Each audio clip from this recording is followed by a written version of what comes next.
Researchers have reported a case of antibiotic-resistant bacteria passing between dogs and their owners.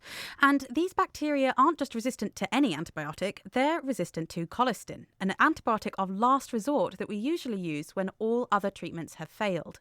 Mark Holmes is a vet and microbial scientist from the University of Cambridge. He wasn't involved in the research, but he's been taking a look for us. So, Mark, where exactly did they find these bacteria?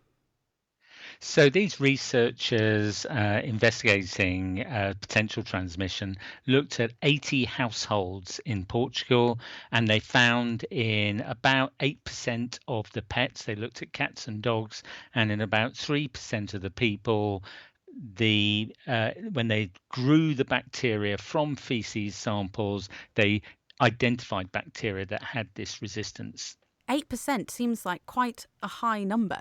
Yeah, they looked at about 100 pets in total. I think it is a worrying figure. And what kinds of bacteria are they?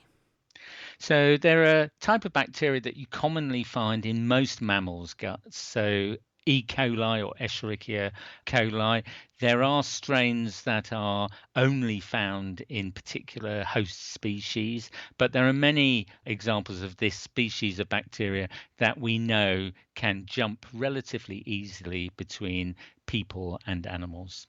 How did this antibiotic resistant bacteria get into the dogs and the cats?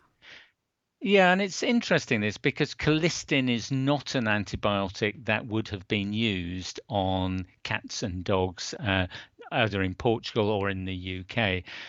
However, these resistance genes often live on a plasmid, which is a mobile piece of DNA that the bacteria sort of share among the E. coli share amongst themselves. And the package may contain more than one antibiotic. So I suspect what may have happened here is the use of conventional or non-critical antibiotics has actually selected bacteria to survive that have this plasmid or have this mobile genetic element, and the colistin resistance has sort of, is a sort of hidden package.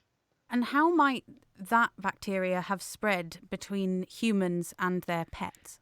Well, I think even in quite hygienic households, it's very common and very easy for gut bacteria, one hates to think of it, but fecal bacteria to contaminate surfaces, to contaminate the floor.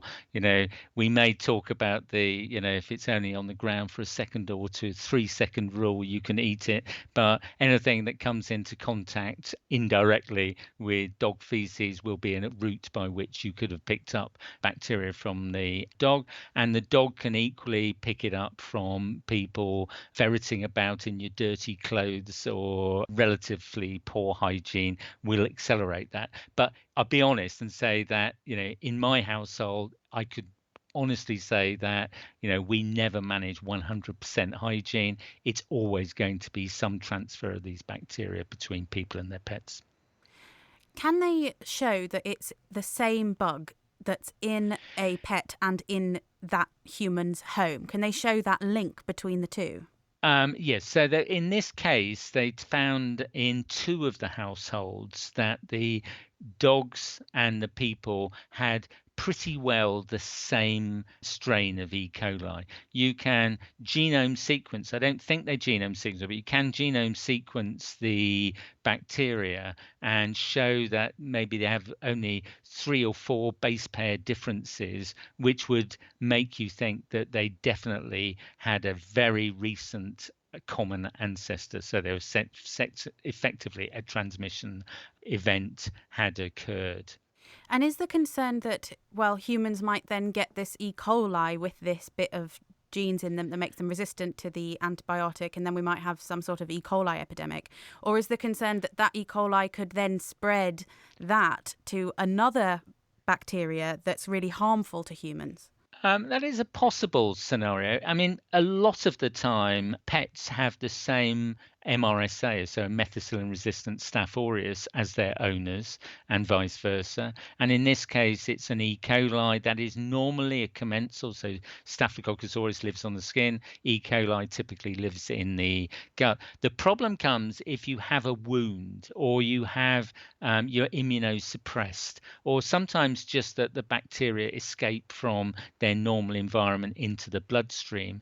Then you've suddenly got a methicillin resistant, or in this case, a colistin resistant bacteria. So these opportunists, these are what we call opportunist pathogens. They can be pathogenic in their own right, but only if they break out of their normal environment, and there has to be some predisposing factor.